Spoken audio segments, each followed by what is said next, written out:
Yeah.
General Services Committee meeting to order. Can I please first get a motion to approve the January 17th committee minutes? I'd be happy to do that. Moved by Phil, second by Josh. Any discussion? All in favor say aye. Those opposed say nay. Motion carries. We do have presentations for today. The first one is an update on the HVAC project at the PSB by Matt. Go ahead, Matt. So the project certainly has taken a little bit longer than we expected due to mainly the commission of corrections that they throw a lot of stoppages in there. But we are about halfway done. The admin side is complete with the exception of a few controls as far as the computer side of controlling the HVAC system. We have, right now, we're waiting for one rooftop unit to come in. And once that is done, we're gonna end up shutting the jail down. It was been delayed here for about, well, first it was supposed to come in November, then it was February, now it's March. If that date holds true, it's supposed to be seen here about March 10th. And then at that point in time, probably around April 1st is when we'll dump the jail and send it out and start the rest of, finish that system up. We have two of the units that are done, and one unit in Sallyport's been replaced, the other unit's in boiler room's been replaced. But we can't really go any farther until that last, they call it a nickname, a DOAS unit, it's a ducted outside air unit, that we can't, once that unit comes in, then that's, we're waiting on that to come in. So, essentially, everything's moving along progressively well. The work that's been done is working well, but it's just been some supply chain holdups, and then commission says held us up a little bit as well. So, I think that's about it. And once the jail, once we empty the jail out, we have several projects inside as far as maintenance goes. They'll be working the showers, the dispatcher's bathroom, the watch area desk. We have to change out a dishwasher, put some FRP board in the kitchen and so on and so forth. So we have several little projects to do while the jail is empty. And Yeah, also, that's the time to do it. yeah, so, I mean, we'll bore them out, and we know it's expensive, so we're trying to get everything done in the shortest period of time as possible. We are gonna epoxy the floor, on the cells. Once the work is complete, we'll bring that company in, get that done to get it'll be a complete, sealed, floor system, up where the inmates are and in the watch area, and it'll be much nicer than whatever was in there, and should last, quite a few years, so. Great. So those smaller things you're gonna do in-house, Correct, yes. who's the contractor for the main one? Empire Northeast out of Governor, they're the same contractor doing the work on the facilities project as well. So I think that's about it, unless you have any other questions. Any questions? Sounds good. All right, thanks for the I update. would say, I think we're looking about 4 to 6 weeks to hold the inmates out for the work to get completed. Potentially with the floor, the floor is gonna need about 2 weeks, to be completed, so it could end up going to 8 weeks, but we're trying to overlap those systems to be able to work and keep that time frame as short as can. Very good, thank you. So the next agenda item, we don't have any person assigned to it. But we have on the schedule some Lewis County Fairgrounds grandstand discussion. I think Ryan's gonna have maybe some update on that, but, I can give a little bit of sort of where we're at. Josh and I, and Larry, were you in the meeting? I think it was us two and Ryan and a couple others from the county. We met with some individuals from the Fair Board to discuss the county assisting to help with the renovation costs for the grandstand and also for the wall around the field. Is that right? More for the grandstand. For the grandstand. But the wall that was the one, so the wall around the field, that's a project that has to be done this year. Yep, they're undertaking that Okay, already in the springtime. Yeah, that'll happen this spring. okay. So we've had some discussions, I know some of the legislators about whether we want to help contribute to that, how much we want to contribute to that. I assume now is a time for us to have some more discussion on it. Well, I think they, from recollection, they had about $500,000 worth of projects lined up. And the last discussion I was in was that we would give them 100,000 towards those projects. Ryan, did you, I just gave a very brief overview of the grandstand project. Did you have any updates since our last discussion on it? Nope, you should have all received by email the full packet of information that was provided by, Matt and the Lewis County Ag Society.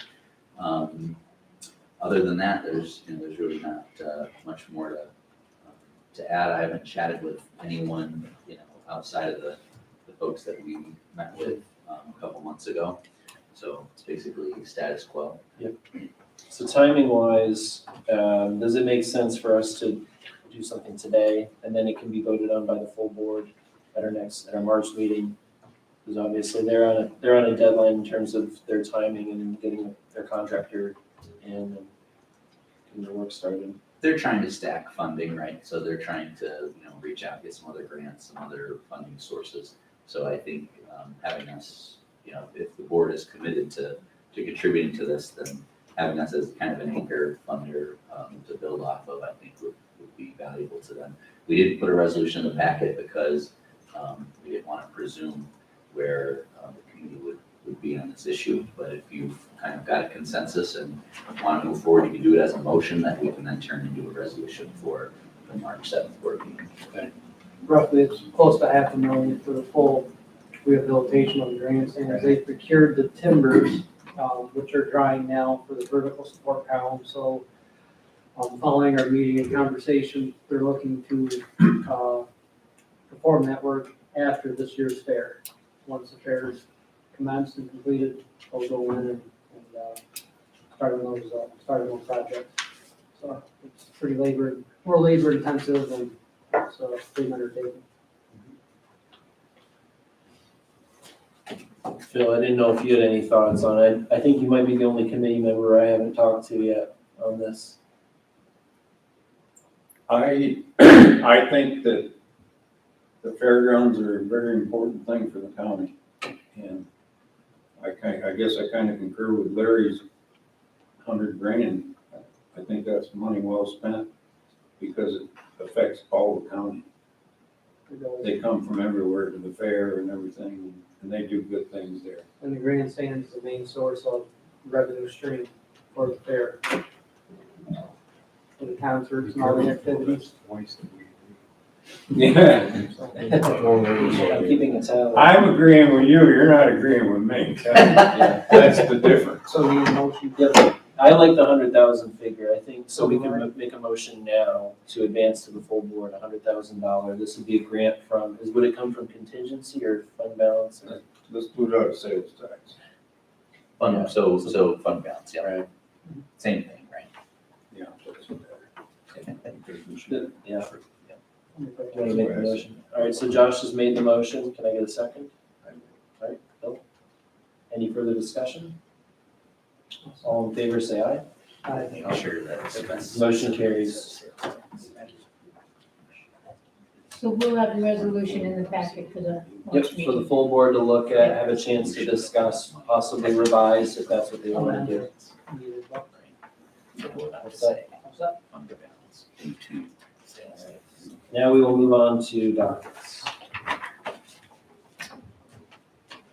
Amending compensation plan of County of Lewis with reference to District Attorney Office to create one temporary part-time assistant district attorney position at $40 per hour for no more than 12 hours per week, retroactive to February 6th, 2023 through December 31st, 2023, or until another full-time ADA is hired.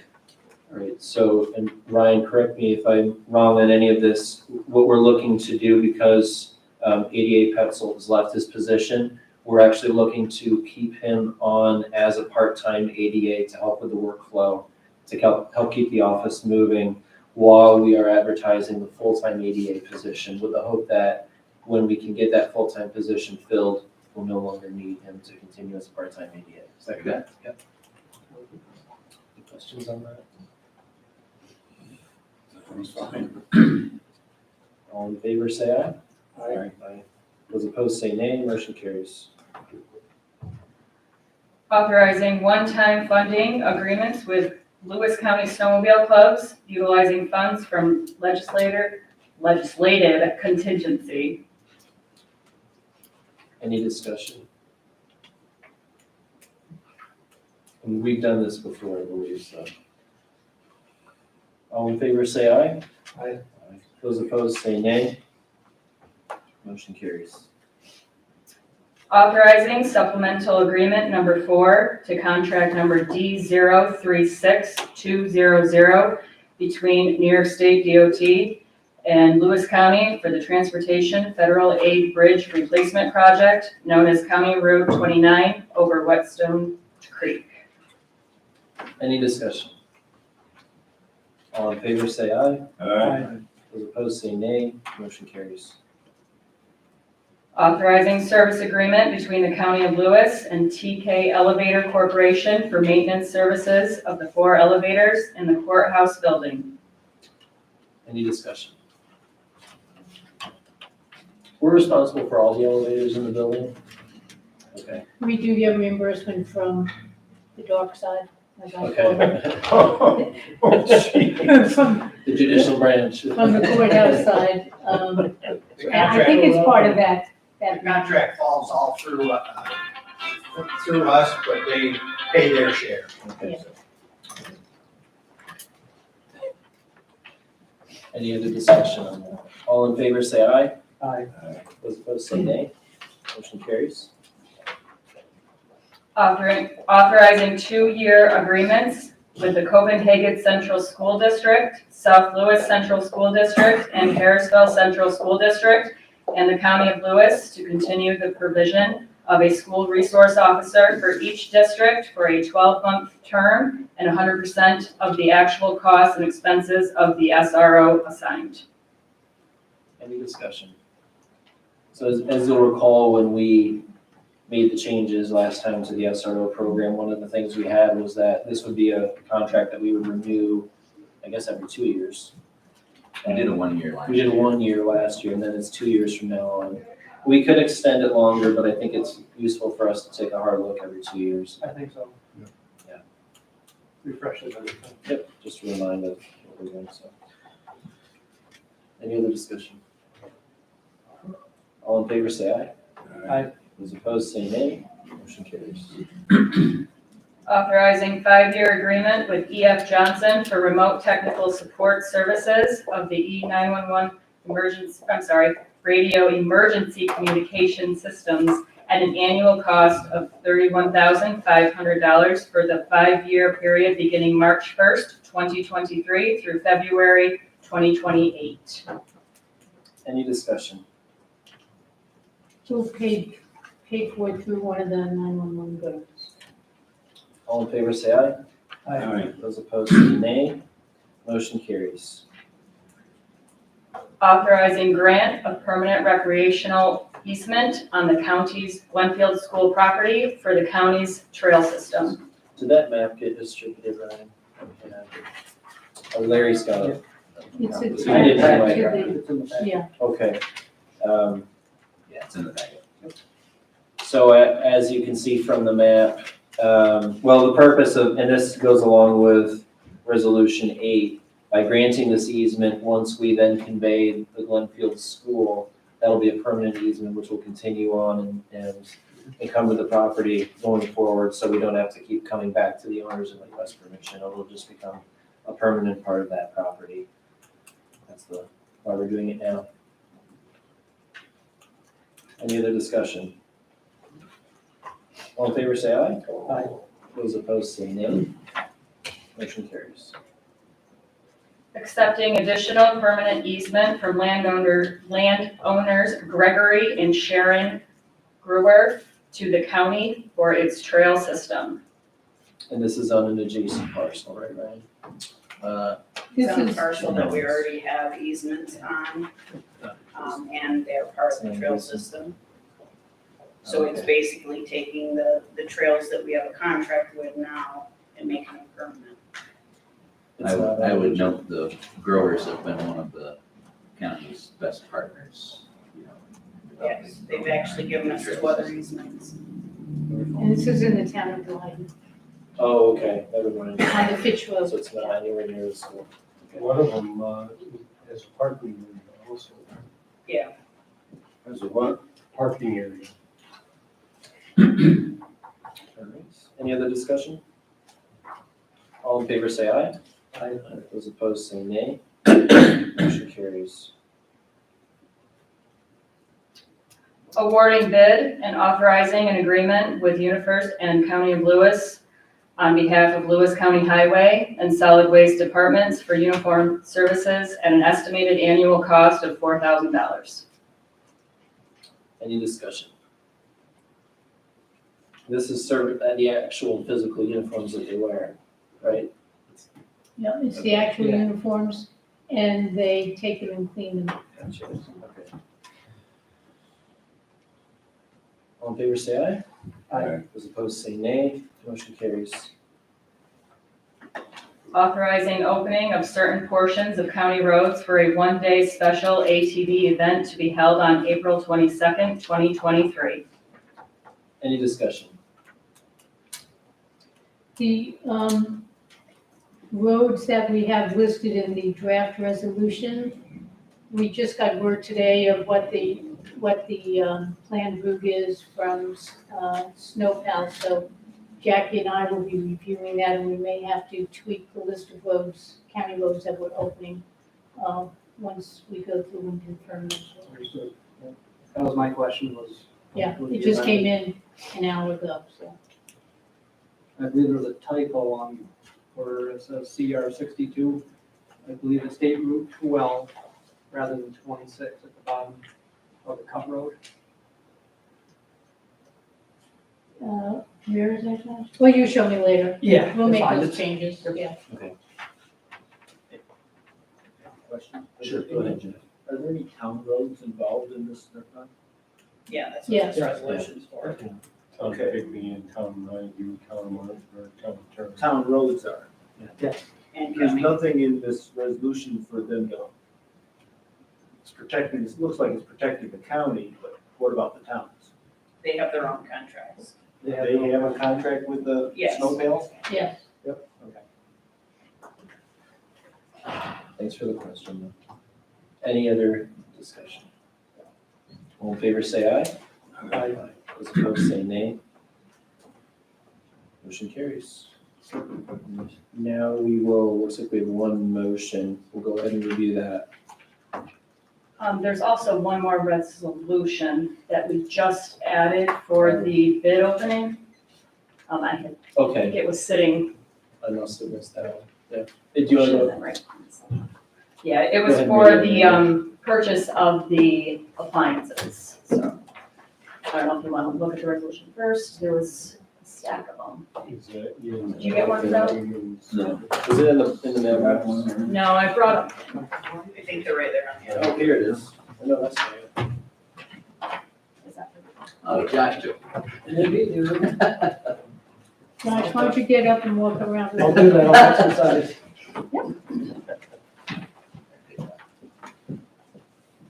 Thanks, Josh. Sorry. We had under informational items number 2, you thought we would have this prepared, but we weren't sure. Okay. But we do have it prepared. Okay, you have the new resolution before you. Any discussion? What are the appliances?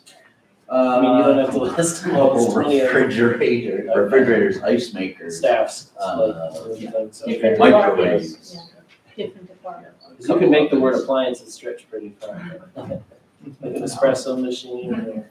I think we had some debate on whether even ice maker was appropriate, so we decided it was. All right. So Any this other- is for both facilities? All, yeah, I mean, the whole project basically, so. Okay. There's a DSS, total of about highway. 20 appliances that were in the RFP that somebody bid on. We'll note it was won by a local bidder, so that's nice to see. All in favor, say aye. Aye. Those opposed, say nay. Motion carries. Now we can move on to the motion. Move to award bids for sand, gravel, crushed stone, and concrete based on project location in accordance with the tabulation of all bids prepared by Highway Superintendent and placed on file with the clerk of the board for the period of April 1st, 2023 through March 31st, 2024. I'll move. All right, thank you. Can I get a second? Second by Josh. Any discussion? All in favor, say aye. Aye. Motion carries. Is there any other business to bring forward to the General Services Committee? That's the way it ought to be. Well, I wanted to mention one thing. Oh, here we go. He's sitting next to you, that's why. So I know some of the committee members are aware, Legislator Nellenbach and I, we met with the Sheriff's Department, with the sheriff, the undersheriff, and Sergeant Cronizer, I believe it was, and we had some very good discussions with them. We talked about their staffing issues, and part of the effort there was just to develop a good means of communication, so we can hopefully have some fruitful discussions about our staffing needs, and also report just with them what we're hearing from some of our constituents about just where we would like to go in terms of enforcement. But I do want to just extend on the record my gratitude for them for taking the time that afternoon to meet with us, and look forward to more discussions as we move forward this year. They're on the agenda for next month. Yep, and they are on the agenda for next month, and I'll commend everybody to take a look at the Lewis County Drug Task Force report that is in our packet. Some very interesting information about the great work that our deputies are doing here in Lewis County to protect the community. So that is all I have. Unless there's anything else, I will take a motion to adjourn. Your turn, Josh. Moved by Josh, second by Phil. Thank you both very much. All in favor, say aye. Aye. Those opposed, say nay. Motion carries. The meeting is now adjourned.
run this through as discussion.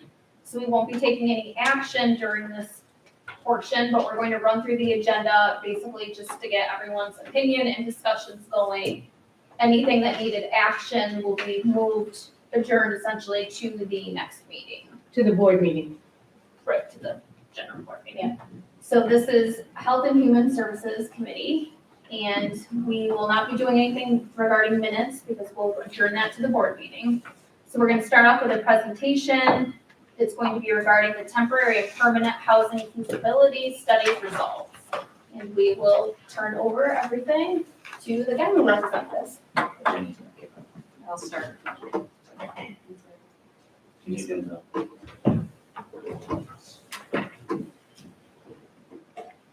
Look at that nice tree color sign. How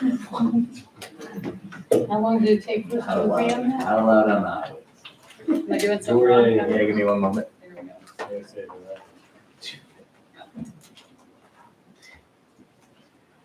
Thank you.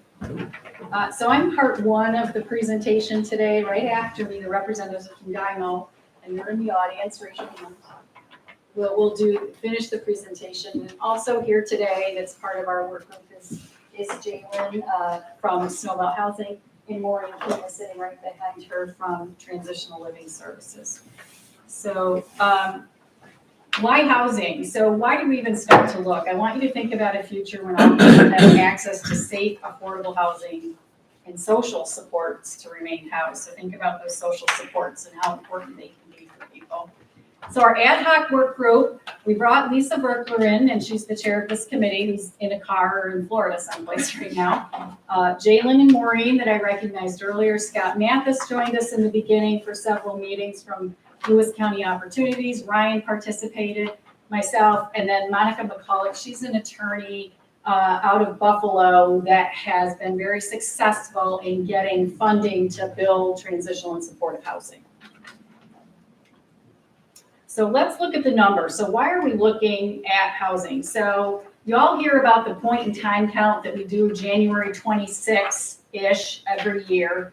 And that's in the middle of winter, and we try to take a look at who's homeless and how many and types of households by gender, ethnicity. This is just a snapshot from the 1 in 22. The 1 in 23 is not quite published yet. This is for the Jefferson, Lewis, St. Lawrence area, so I'm not sure if I can. Well, my pointer, I don't know where that is. But anyway, you can see there was a number of people in emergency housing and transitional housing in Safe Haven. And then male to female, you can see it's a lot more male, a lot more men than women in there. I don't know if you're aware, DSS, thank you. DSS is required by OTDA regulations to submit a homeless service plan. And then every 6 months, we have to submit a homeless service plan outcome report. So we have to track people that are homeless. And how do we do that? We do that through that point in time. We use an organization called CARES, who helps us with HIMIS data. So this is pulled from the HIMIS database. And you can see from October of 2020 to September 30, 2022, we had some outreach services. We don't do outreach, right? We don't have street homeless, so we're not like in New York City where you're standing on the corners trying to get people into housing. Prevention services, 48 singles, 6 families, and that is run by Snowbelt Housing. How many are in shelter? 35 in shelter, 6 families, 53 different people served. Transitional housing, you can see 6 people there, 2 families, 13 people. Permanent housing, rapid rehousing, that's also run by Snowbelt Housing, and that's pots of money. And look at the last in the purple, permanent supported housing, 000, because we don't have any. So this is a little bit of slice, a different slice of data on our homelessness from 2022, and this was in our annual report, that we had 18 different people under Code Blue for 140 nights. Okay, and that's January to December 31st. We only had 3 use the warming center at that point. That was till December 31st. We had 44 different people in temporary housing for 843 nights throughout the year. Temporary housing means you're qualifying for temporary assistance, public assistance. So 65 different people for 987 units. Okay, Snowbelt has sent me their data. They worked with 127 different people in that rapid rehousing and prevention services. 71 had a mental health disorder, 25 had a substance use disorder, and 21 were youth under the age of 25. Okay, so there was a couple housing needs and market analysis done throughout the county. You might remember a presentation by Labella Associates to this board on May 17th. And it was clear in that report that identified there was lack of supportive housing options in the county, amongst other things, like they talked about ADUs and lots of, trying to move older people into smaller housing to free up big houses. And then there's also another report out called the North Country Home Consortium, ARP, that has to do with COVID, allocation plan, because there's money through the North Country Home Consortium. That report also identifies lack of permanent supported housing in Lewis County, and just general lack of capacity for housing. So this one, I just put this in for you guys to take a look at. What do they think fair market rent is? So what does it cost to rent in Lewis County? So they say an efficiency should be $685 and one bedroom should be $692. And you can see across the board. So it's slightly up from 2022. So in comparison, I'd like you to think about, if we talk about temporary assistance and what my services can cover, one person allows $152 a month toward rent, but the fair market rent is $685. So anybody that's on any kind of assistance is priced completely out of the market. So then they wait for Section 8 or some other type of subsidized apartments, okay? Section 8 would pay 30% of that. You pay 30% of your income on Section 8 toward those rent amounts. And if you remember, you approved the rent supplement plan for DSS last year, where we can pay up to the fair market rent for about 10 people, okay? Now, we haven't hit that yet, but. So what programs do we currently have that kind of help people find housing? So DSS, we have all our emergency services, our Code Blue services, and our temporary housing assistance, and all that's open-ended. What that means is if it's cold, we have to put you up. If you qualify for temporary assistance, we have to put you up. If you're in an emergency, we have to put you up. So that's open-ended, and it's based on if you're a single, you're a family, lots of things in there, and all the funding changes based on the types of family. So, and then Snowbelt Housing gets our continuum of care funding, and then rapid rehousing. And Jalen, jump in. I might have got the numbers a little wonky here, not quite right, but about $32,500 a year they get from the continuum of care. So that's HUD money. And we're part of the Points North Housing Coalition, the whole North Country region, and that's our continuum of care. Snowbelt gets the emergency shelter grant for prevention, rapid rehousing, emergency shelter. In the 2 years, they've been able to pull in about $245,000 to help with that. And then Snowbelt also has STEP and another rapid rehousing. And then from 2019 to 2024, that's a good time span, but almost $500,000 in funding there. So you can see there's lots of funding going to try to get people to housing. But a few slides ago, I talked about capacity. So TLS runs the Gateway Supportive Housing Program in Lewis County. They have 7 units, and that's a scattered site apartment program. They have 1 vacancy. Prado will have supported housing at some point. It's pending. They'll have 7 slots total for Jefferson and Lewis County, only 7. Lewis County Opportunity runs our housing choice vouchers, and there's 320 vouchers there. And that's a combination of what we would traditionally think of Section 8, where people find a place to live and then they pay a portion to the landlord, but also some vouchers from other subsidies at other locations.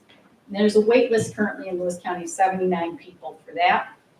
And then DSS, the 10 slots for the rent supplement program that's just started to go. We currently have 7 vacancies. We haven't been able to get people in yet because we can't find it. So what are we looking for? So to start, that work group that I talked about in the beginning, a bunch of us met and we started looking at about 8 locations in Lewis County. And a couple of them were apartment buildings for sale in town. Small 4 and 5 apartments. Okay, and then we looked at the Andover House down the road for the Presbyterian Church. We went to a property on the Rudd Road. I last knew it as Cowlitz Adult Home, but it's a private property now and it's not listed for sale, but it was a fairly good sized location. We looked at on Jackson Street at the depot down there, which is a current NERCL site and owned by Nortz's.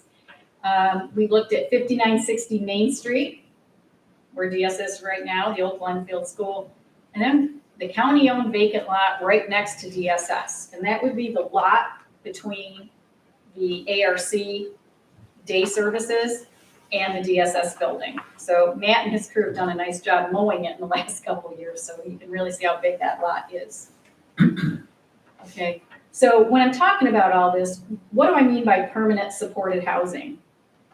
Supported housing is designed to promote the development of housing and support services to assist homeless persons transition from the streets and shelters to permanent housing and self-sufficiency. So that's the goal, self-sufficiency. Now, in Lewis County, they're not on the street much, but you might see them. They're camping at the fairgrounds a little bit, sometimes in tents. We know they're sometimes behind the library here in Loudonville. We know someone that slept in the pirate ship across the street here in the Village Park. So they look a little different in Lewis County. And I will tell you, looking at the names, in Lewis County, these are names of people we know. They're not coming in on a bus from New York City. They're people that were born here and raised here, predominantly. So we kind of landed on these numbers of 16 units of supported housing based on, remember Jalen's numbers of who had mental illness, substance use disorder. 4 units that would be supported for serious mental illness, 4 units for substance use disorder, and 8 youth 18 to 25. And the reason 8 youth, because 18 to 25, if they're really struggling, they'll probably fall in the SMI or SUD categories anyway. All right. In transitional housing, we've kind of gone around and round on this work group, and we're still not quite solidified based on our last meeting, but transitional housing is a project designed to provide housing and appropriate supportive services to homeless persons to facilitate movement to independent living. The difference is this is short-term, less than 24 months typically. Now, if someone was there 25 months, they don't get kicked out. But the whole goal is they have some skills and abilities, and we're going to try to move them out of those transitional apartments to something more permanent. And we were talking about 4 to 6 units. Jalen and I were on 4, so we'll see where we land on this. So there are funding opportunities to help us think about this. There's the Homeless Housing Assistance Program, and that's run through OTDA at New York State. If anybody's taken a peek at the governor's budget, lots more money going into this program, right? Homelessness and lack of housing is an issue across New York State and across America. So this provides the capital money, the bricks and mortar to build a place. Then there's the Empire State Supported Housing Initiative. So all of this, what that means is they give $25,000 per unit per year to provide those support services that we talk about. So if you have a place with the supportive services on site, the case manager, and it can also be used to help pay some of the rent.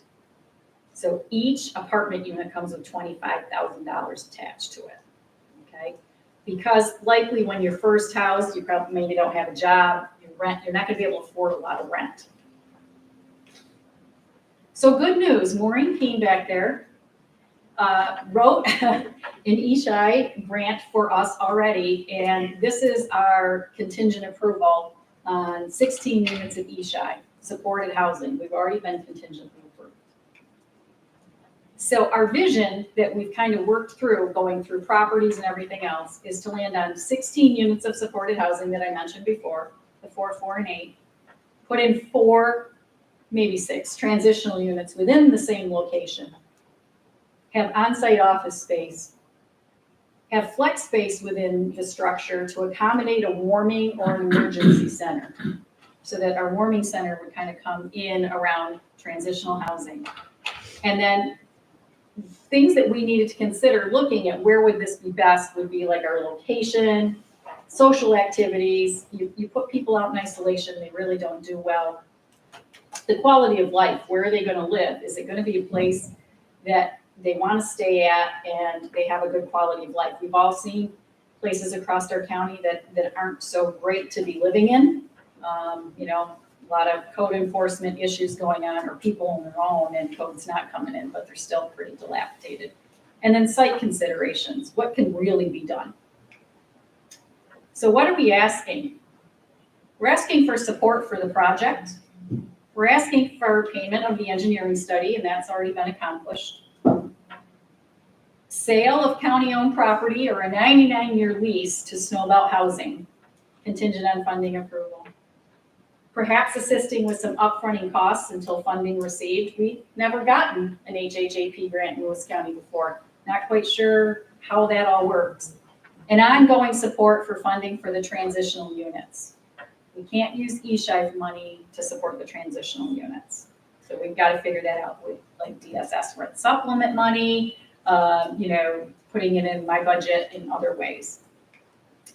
So now that brings us to the engineering feasibility study. The experts from GYMO Architecture went around and looked at locations, and they're gonna go through the top locations and what they came up with, what they came up for development.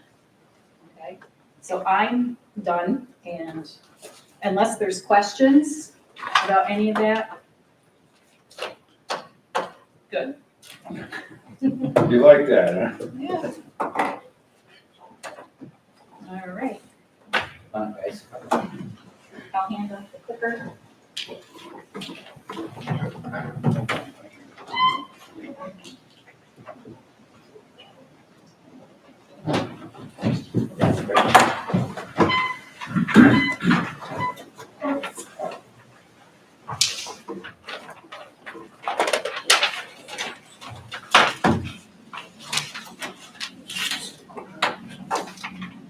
That's the clicker, and then if you want to, there's a laser pointer on that one.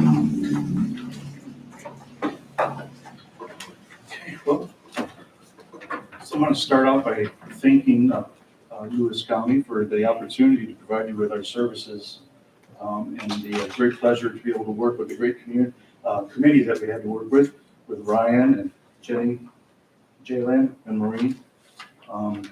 It was a very, very, very good opportunity. We appreciate it. The scope of our services was to look at, looked like it started out with 8 sites. And those sites, like Debbie was saying, were possibilities for sites that would be for permanent housing or transitional housing.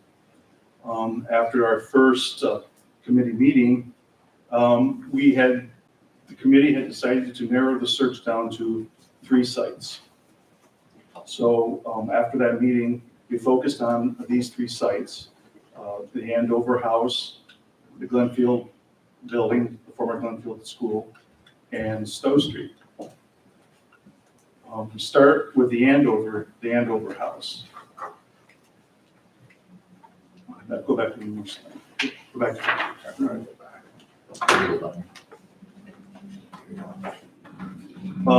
this here is a chart that we'll see again at the end of the presentation, but this is a chart that we created to grade each site. And as we went along and evaluated each site and made our grading on this chart, towards the end of the presentation, you'll see why it was pretty evident that the best opportunity would be for the Stowe Street and have a new building built on a vacant lot.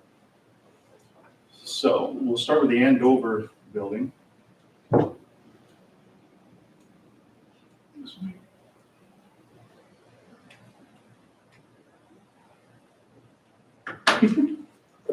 Technology. Mark's a technology guy. Usually it likes me. What I think, my hand was gonna be better. There you go. Okay. Right, yeah. Oh, there we go. Okay. And we'll go through these relatively quick. and take questions on them later if there's more, so. So we looked at the Andover house, and the house itself, it's got good bones, so to speak. It's a nice building. In order for this scope of work to work in this building, it didn't seem to pan out that well. We were able to get, after renovations, we would be able to get 5 units in there, and 2 different types of units. The first type of unit would be just bedrooms upstairs on the second floor, and there would be community spaces on the first floor. Kind of puts you to the mind of like a dormitory type style. The second scenario with 5 full apartments, we would be able to get 2 apartments on the first floor and 3 apartments up above. But on the first floor is the only one floor that would be ADA accessible. And it would be very costly, as you can see in our budget estimates, to renovate these buildings and to get them up to a building code, energy code, and to make the spaces work. The other issue is with the scope for this project, the number of apartments that we would need just didn't meet the scope. Now, we could use this as for just the transitional part and have the permanent over in the Stowe Street building, the bigger building, but it doesn't lend itself to that opportunity because we'd have to split up services, and it wouldn't be logistically, it wouldn't make much sense. This could be a good project, especially now that we've got kind of a architectural review and a pro forma budget put together. This could be a good project for a private developer. It could be a good project for Snowbelt to take on with some other funding. But for the scope of kind of what this committee set out to do, 5 units, it's good. We need as much housing as we can get in Lewis County, but it's not gonna make the difference that we were hoping for. So it's good that we did this, but I think for the purpose of this project, we kind of figured it might not be the best spot. So then we went to the second site.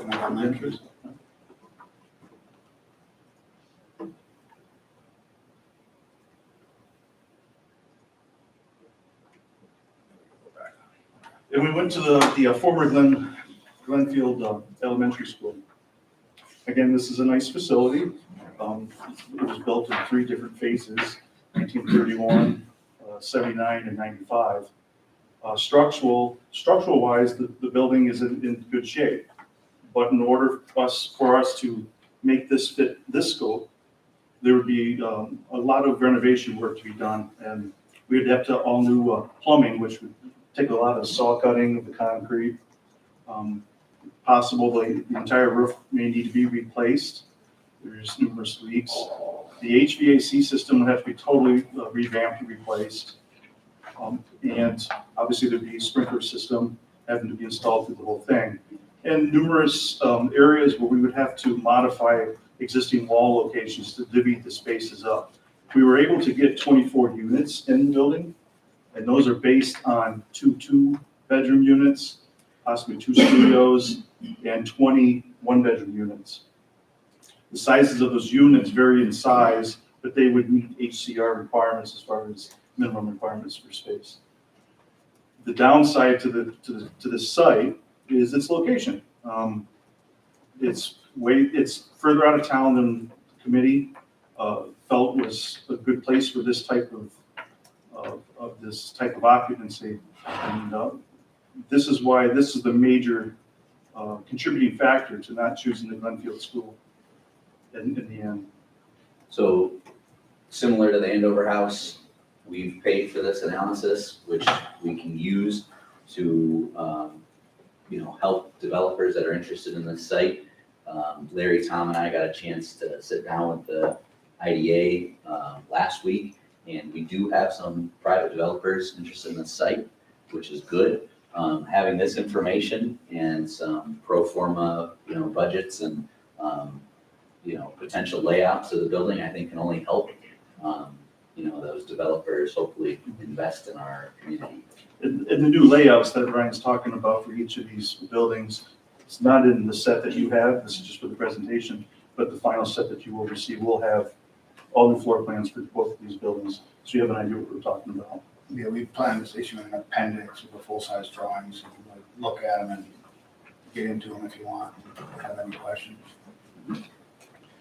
So after going through these two sites, the last site was the Stowe Street site. And I'll let Mark explain this site, before Mark starts talking about site work. That's Mark's thing, is the site work stuff. Obviously, we have an empty site here. So the first thing we have to figure out is the building that we want to put on there, is it going to fit on the building, on that site? So we had to come up with a typical unit. We came up with a typical apartment unit, 500 square feet. It's a one-bedroom apartment. And that could be used for permanent and the temporary.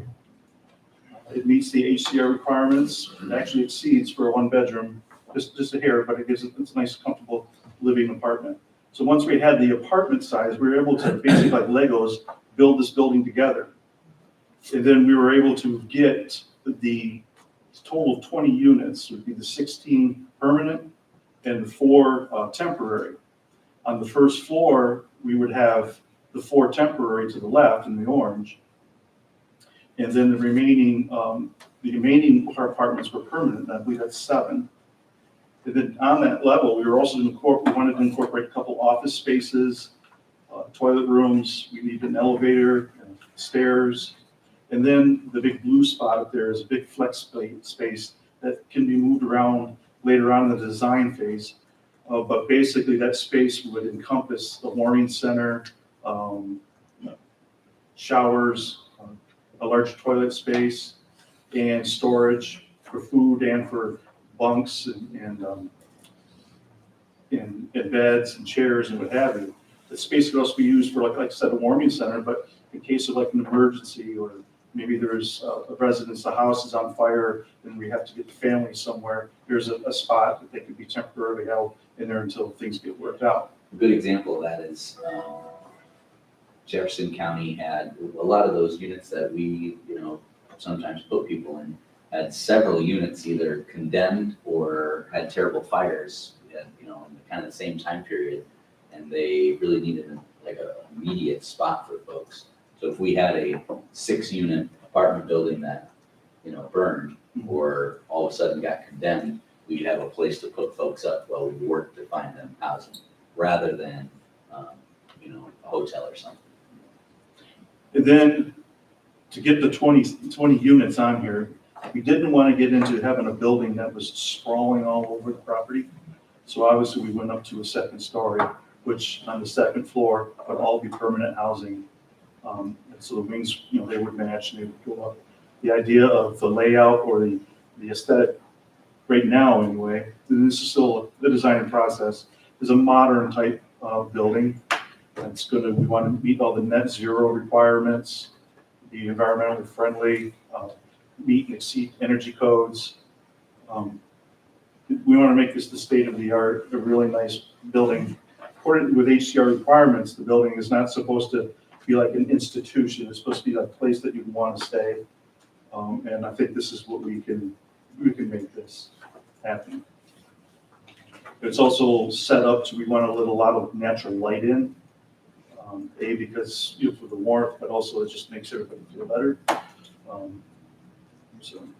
The large eave overhangs that you're seeing too, and it's illustrated here, is an intentional thing. It allows that summer hot sun to be in shade when the sun gets up above you. So it plays well with the idea of having a more modern kind of roof form. We did explore more traditional forms, and that can be just explored more through the design process. From there, I think we'll talk site. Yeah, so once we got the building figured out, now this is where Mark went and stuck it on the site and wanted to make sure that we could fit it on there with property lines and boundaries and all that stuff. And from there, I'll let Mark go through that. So I went back a couple slides, but this is the general area, and this is just some environmental mapping from Dank's site. The current property line is sitting here, shaking hand. The DSS building's located here. The site that we're looking at is this open field right here. As you guys all live here, you know well, this is a very steep ravine. So the area of this that's buildable is relatively constrained to the top of it. But you are out of the wetland areas and the site, as far as we looked at the soils. You don't have rock, which in the North Country is, 1 foot. It's a great opportunity. So from there, we started looking at the site itself. We zoomed in. We placed the 18,000 square foot building on the site. The big black line around the outside is the existing property line. We looked at your local codes and zoning for the area. This area is auto commercial, which is a strange zoning, has a very large front yard setback. But the program for the site, as far as parking requirements we're showing here, could be met. So this green area here is basically a flat area. The building is this, and we have some parking. We're not sure we would need to build all the parking currently, but we wanted to make sure for best practices that if you're gonna build a building like this, was ever gonna be repurposed, that it would have the parking. So we would probably propose a different parking load, but designing for the maximum load of the building in its future if it was ever being repurposed. Some of the other things we put on here is we did put a connected walking trail. The big question here, and I think one of the big asks of this project is the land would have to be separated from this current parcel. So we looked at what that would mean. And the purple area is what we would say for now is a potentially proposed lot.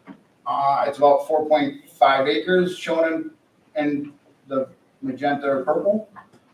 You'll notice it's hard to read up here, but we put the setbacks on. In this zone, you have 100-foot front yard setback. You have 15-yard side yard setbacks, which we need to make sure that the existing lots are conforming. It's not just the new lot. In this current configuration, everything looks very promising that you could subdivide off this lot. It would meet the zoning requirements for this use and keep the existing lot conforming. As Scott said, a lot of the design here is trying to be very energy efficient from a grant writing perspective, but it's also from just cheaper to operate over the long run. So the building is, in this case, actually placed due south to capture some of that. We're also trying to cut down the cold winter winds with reinforcing some evergreen trees to the north of the building where you would have cold winter winds. And then on the summer, we're proposing trying to use as many deciduous trees as we can, which would allow shading during the summertime, but during the winter, it lets that heat gain back in, and that goes along with the idea of the larger eave overhangs. And our committee was interesting, after we discussed this, someone went back and says, this is why my house is built this way? And yes, it is. The houses back traditionally were to basically capitalize and reduce energy footprint the most they could. So getting winter suns in, keeping the summer sun out, protecting the winter winds from hitting your house and shading yourself, but yet allowing that were all things were traditionally done back before we had just a thermostat you turned up and you had to go get your own wood or drag your coal or whatever that was. So this site works well from that perspective too. And in that vein, we are trying to, down here, you have your county solar field. We would like to possibly subdivide out this lot for the purposes and then to possibly take a permanent energy easement on the remaining property to put an additional solar field in that could feed this building. And it would just be just very similar to what you built, a little smaller scale, and be filling in off the back of the lot, the parking lot area. And there's probably ample amount there to get this building really close to being a net zero building. That property would still be owned by the county. It would just be a deeded restriction on the use probably going forward.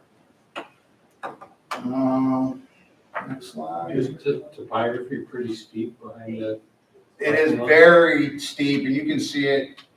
If I can go So back. is it possible to put solar? Well, it's not steep here where I show the green. You can see the contour lines vaguely there. Those are 1 foot. Where it is really steep is right off of this area. That's part of the GSB property right there. This over The here. green, that's not the solar. Down here is the solar. You No, I- can't see it. I- Yeah, you can't see it. It's under the Over logo. this way. Yeah, south of there, yep. Yeah. Yeah, I was pointing at the desk when I was saying it.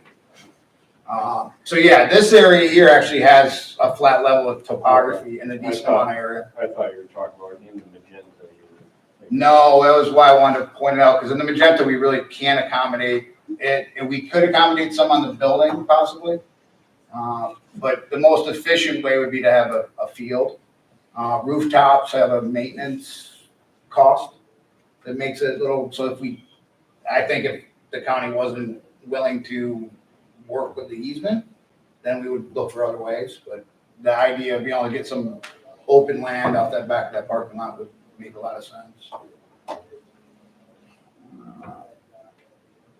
This is just this could be its own presentation, but this is just talking about how we design a site to try to capitalize on the natural way of minimizing areas. One of the biggest ones you'd all understand, I'll just do this real quick. If you ever have a south-facing pocket, you're amazed that in the spring and the fall, how that's where all the smokers and everyone else who stands outdoors stands. It really extends that season. And in here, it's saying it's exterior is 30 degrees everywhere else, but in that pocket, it's actually 70 degrees in the middle of the day. So using a lot of these techniques are to encourage the quality of the life of the end user, but also to try to minimize long-term operating costs and really with a minimum investment up front. Let's see. I think we have no idea what the building would be like yet, but we did say that we would need to break up the mass so that you're in a preliminary concept here. And then we're gonna end up back at where we began. Oh, sorry. We'll talk about price here. Could just skip over that one if you want. Yeah. You were doing good until that one. Yeah. Should have just clicked faster, huh? Yeah.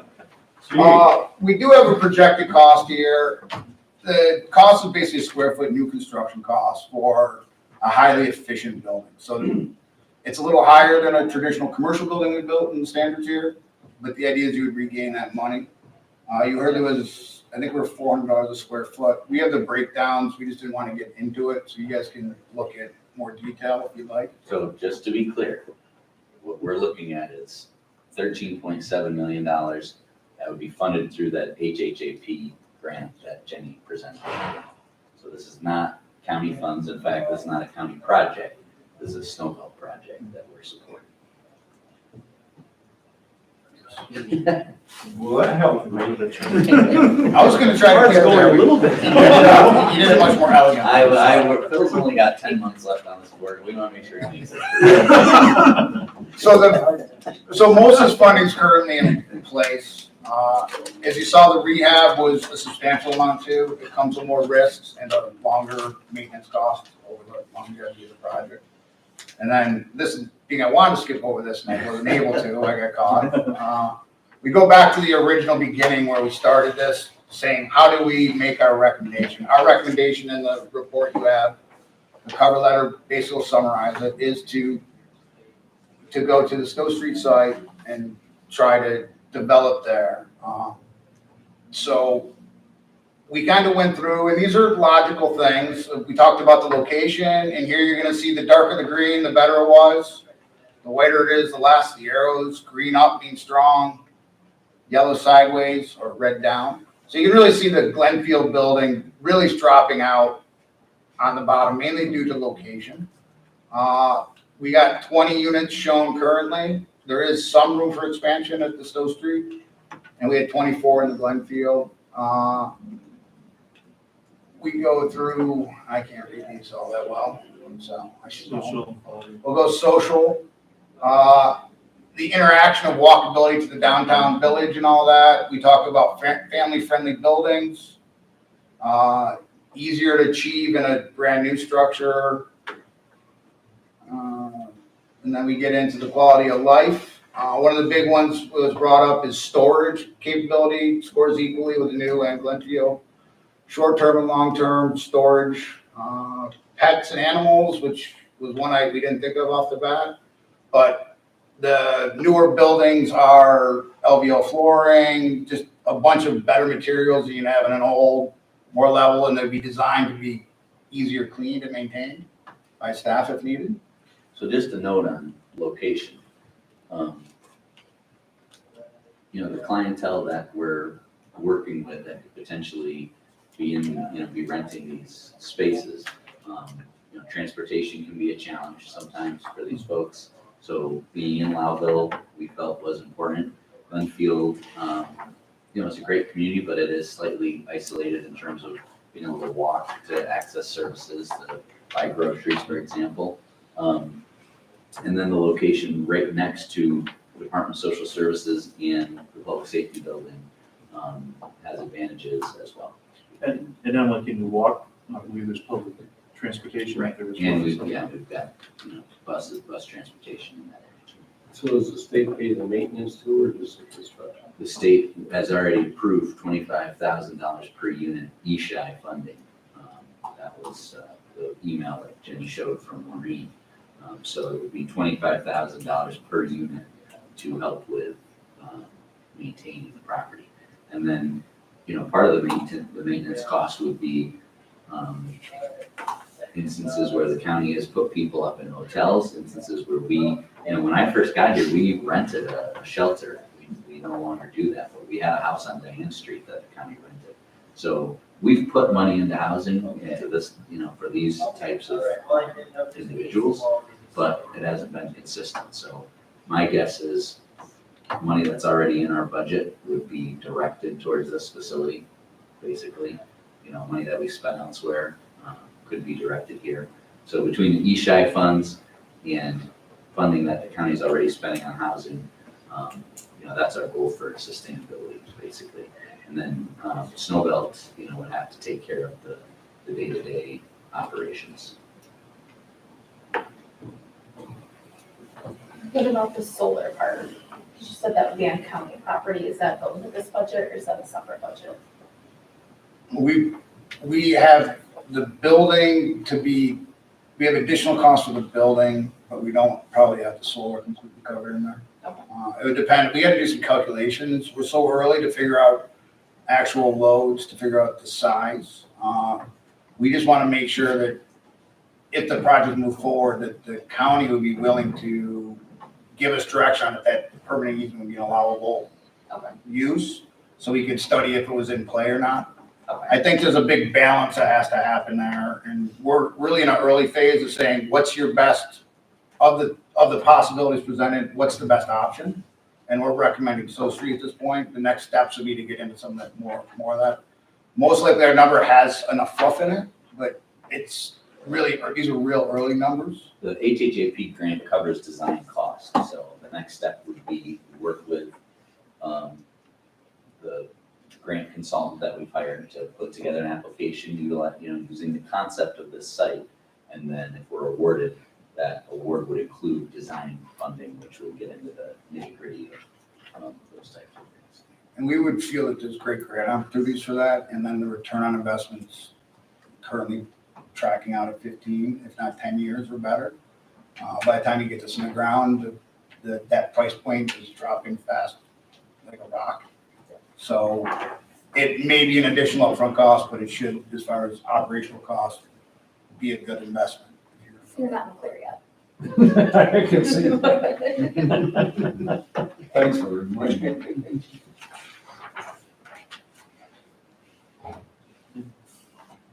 If anybody has any more questions, that's our presentation. Like we said, the report in front of you is not the presentation.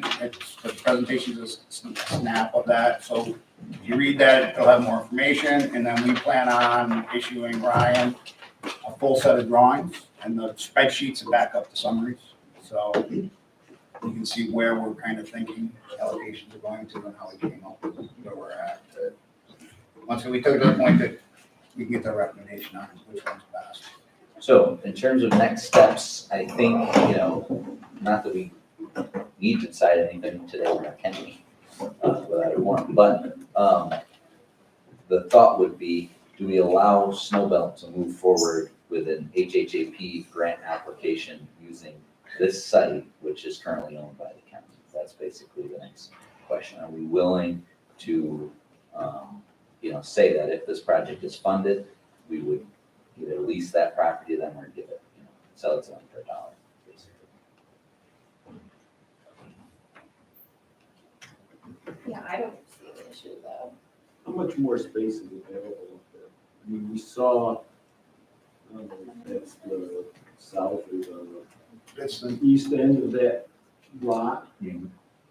How much more is available on the opposite end of that lot? Not a whole lot. I think maybe we only go maybe 100, 200 feet past, where the, where the emergency management storage barn is. Right. I don't think our lot goes much further up the road than that.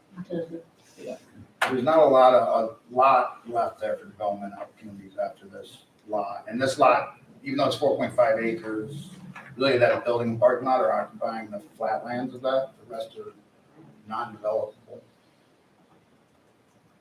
We talked about. Right. What's the size of the solar field? What do you think they need? It's flexible, and I think it comes down to your grant opportunities and how much we have to hit net neutral. I would think it could reduce in size. If you guys have a solar, it's kind of how you allocate those grants and those units around. We didn't get into that. I think it's a conversation that needs to happen. And if the definition of what the state is requiring for grants, we have been guided that they would like to be net zero. What exactly that means is an interesting question that's not answered until you start to really get in that next set of, are we truly net zero or are we 70%? So a solar field would be grantable? We could get grants for a solar field, is that what you just said? I think there's opportunities for those sorts of projects, yes. Well, it'd be included in the. Yeah, we would include part of it in here. The question is, how much of our power do we have to produce that way? It would make the whole project more palatable too. You're, A lot of the New York State guidelines encourage renewable energy to be built into the project, am I correct? that's our understanding, yes, that's what we've been told. And a lot of the building is geared, of what we're thinking is trying to look good on grant applications and to try to reduce that long-term cost of the facility. So if we can get the grants and get the money up front, down the road, when those funds may not be easily achieved, you would not be carrying a larger overhead. What type of heating would you foresee? Most likely to be electric heat pumps at this point. And that could be, there are ways to do radiant in those examples currently coming on board. But it's a cold weather, electric heat pump. Basically running your air conditioner backwards. Systems are built in northern Canada using it, so they do work in the climate. This would be of the scale, one of a pioneering building in the region to try to do this. Well, we're not the pioneers here. So maybe a pioneer, this could be something to start something new in the north. But that is a big consideration. We talked about saying that when we work on the site and how we build the building and its orientation, in order to achieve those with success, it's about the whole package. It's not just, you can't just take an old farmhouse and throw a heat pump in it and think it's gonna be working, right? You have to build the whole envelope, the configuration, how you put it to have success. Right. Before we wrap up, Jalen and Maureen, anything to add or questions? Not really, I think just all three of us have worked for a really long time with a vulnerable population in Lewis County. And it is really hard to place and keep families or individuals, young adults stable. So I think this is a great opportunity to get the services and all the community agencies working together in one spot. I think it is great access, but then it's not in a condensed village, so that has its own perks. But I think we're just really responding as a group to a community need that we already see there and we're kind of struggling to meet.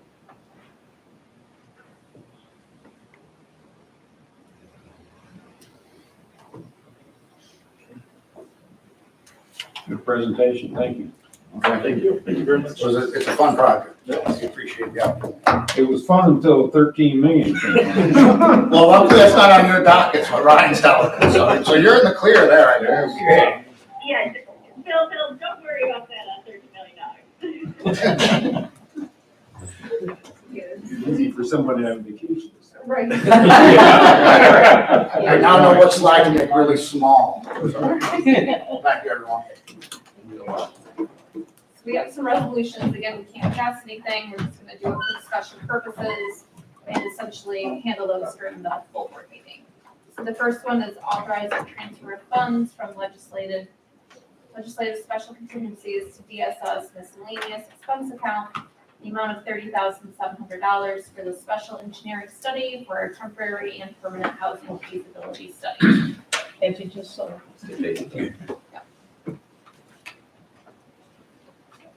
We'll have discussion on that. I'm fine, you fine? I know, it's kind of easy for this one, isn't it? We already bought it, so. Yeah, exactly, already Think about it pretty Forced. So the next one is authorizing the agreement between the Department of Public Health and Volunteer Transportation Center of Jefferson County, Inc. to provide transportation services to preschool for special needs children of Lewis County. Do we currently do this? No, we utilize some public transportation, we utilize the school districts. But getting VTC involved will reduce costs in some instances.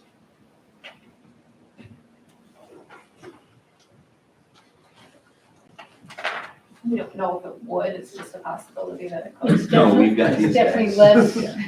the per trip cost is definitely less than what public health was paying through the school district, so It's really- Ashley said it's really gonna help tremendously. So there'd really be no negative to it then. No, Seems like a lot less well, than what we not saw. the school districts.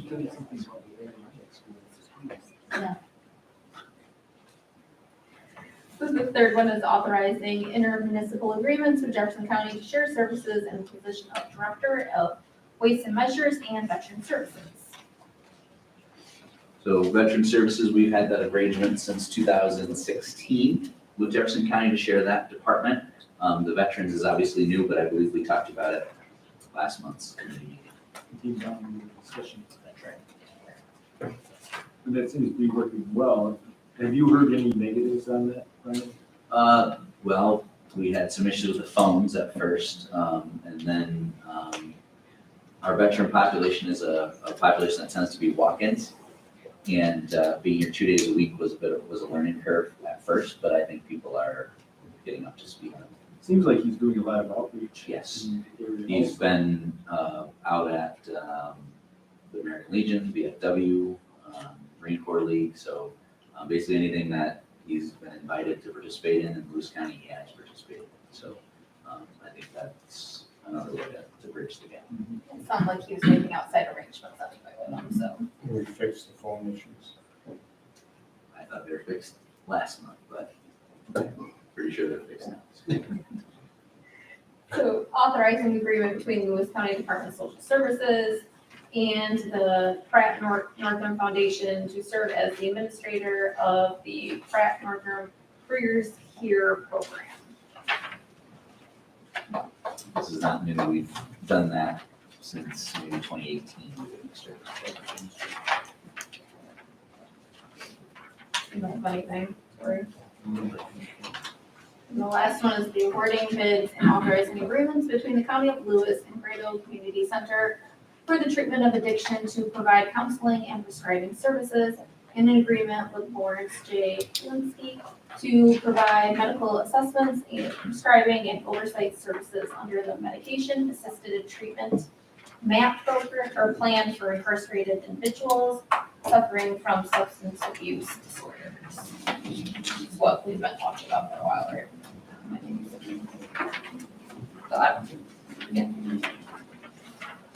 So unless there's anything else, we don't have to officially adjourn. Maybe an official start. That's great. You weren't really here. You guys officially did great.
If there isn't any changes to the minutes or amendments to the minutes, they stand approved. And we've got a presentation from Ryan and Jerry Chair concerning the annual health insurance renewal. Is that why it's so loud? Was that- Yeah, well, this one's actually more expensive than the last one. You guys are welcome to come on up. Okay, we're gonna run through, first, big picture and terminology. This is an important topic, not only for our finances, it's important for the hospital's finances and for the personal finances of county employees. So, let's just take a few moments to make sure everybody's on the same page about, exactly what the county health insurance is. We're gonna talk about how that insurance breaks down into different plans and who's on them. We're gonna talk about each of the plans. We're gonna talk about claims data over the last 5 years. We're going to review the financial data of the health insurance and then talk about the premium increase that we're here to discuss. So big picture and terminology, just to be clear, whatever, everybody on the same page. Lewis County is self-insured. That means that every premium that's paid in supports claims that are paid out. We're not part of a different plan. All the employees, retirees, dependents that are on this plan support one another. That's how it works when you're self-insured. Like I said, county employees, spouse, dependents are eligible for health insurance, retirees. Excelis, they're not here today, but Excelis manages our claims, billing, and customer service. Employees that have a question about a bill oftentimes work through Excelis.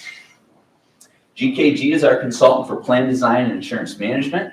And GKG, our consultants that are here with us this afternoon, they should be familiar faces at this point, Robert Broccoli and Susie Phillips.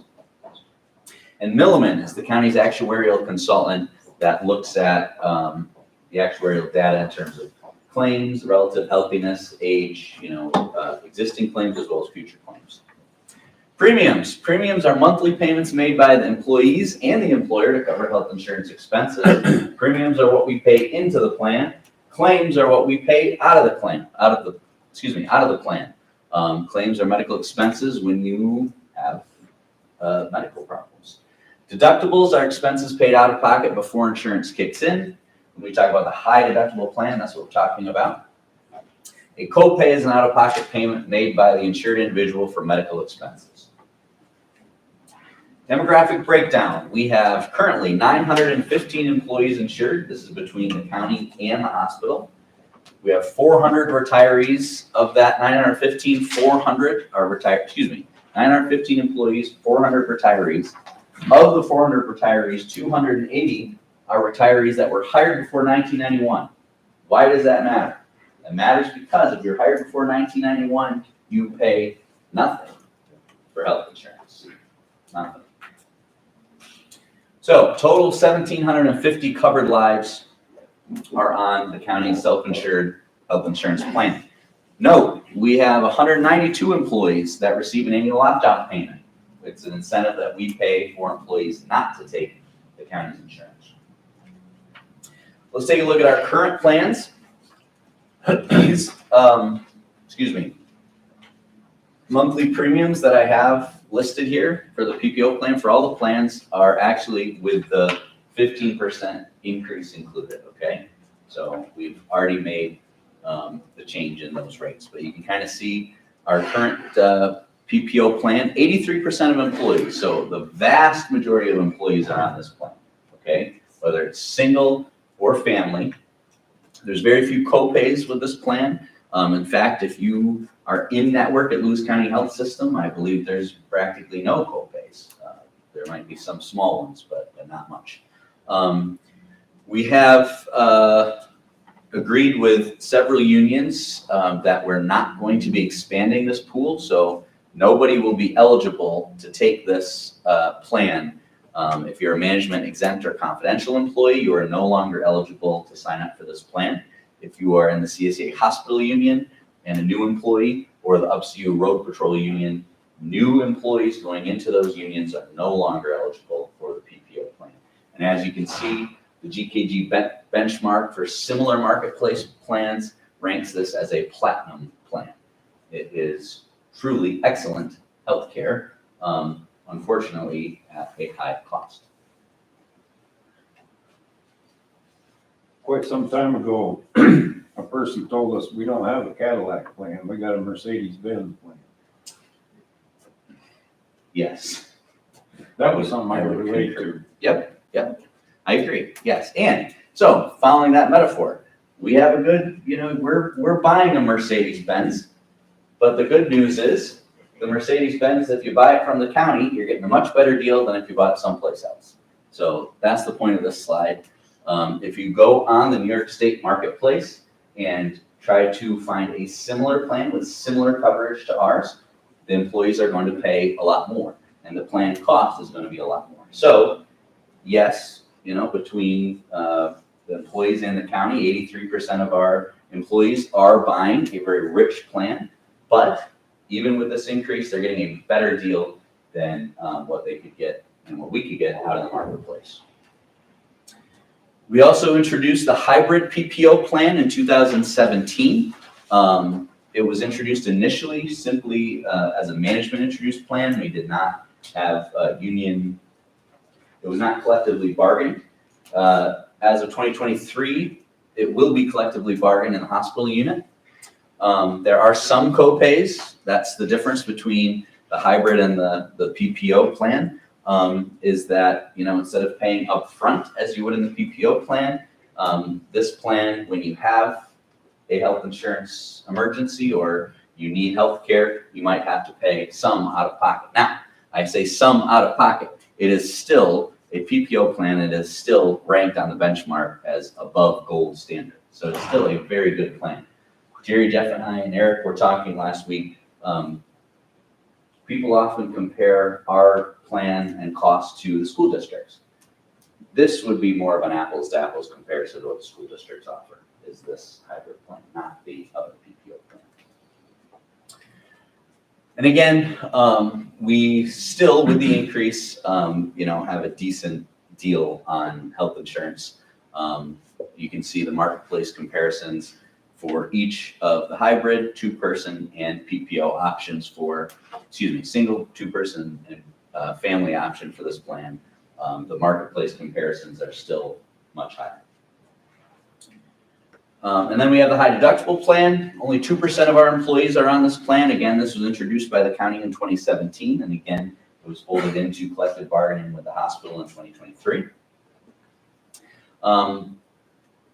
The high deductible plan means that when you have an emergency, you have a claim, you might have to pay a lot out of pocket, but we have an HSA. So to be clear, for that claim, you'd have to pay $2,000 on a claim before your insurance kicks in.